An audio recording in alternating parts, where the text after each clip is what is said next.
Hi, I'm Dr. Eileen O'Connor, and I want to kick off this course by saying hello, and all of you are going to give me a video hello as well. What I did here is I put up my resume, and as I scroll down, you will notice that I've been in teaching either science or science education and science and technology since the 1990s.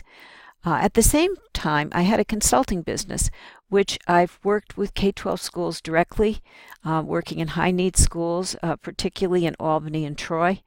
And I also began in the technology in the 1980s when I moved into IBM, as they themselves were moving into PCs and chemical instrumentation.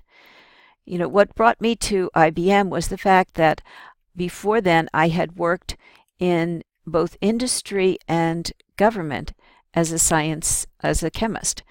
And even before that, if I go way back, I worked as a teacher in Montana, working on a reservation. And in that place, I was the fourth grade teacher, and I was the science teacher for the eighth grade through the fourth grade. Now, science has been a main part of my existence, and making science accessible, understandable, and challenging is one of my primary goals.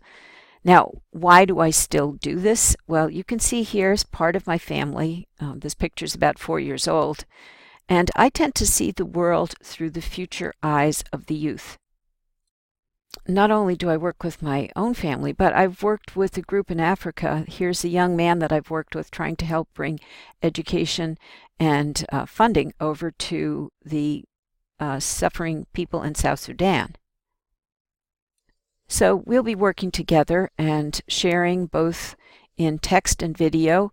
And I think I'll just conclude with a recent shot of my family at Christmas with my newest grandson and another one on the way that you weren't able to see in that earlier picture.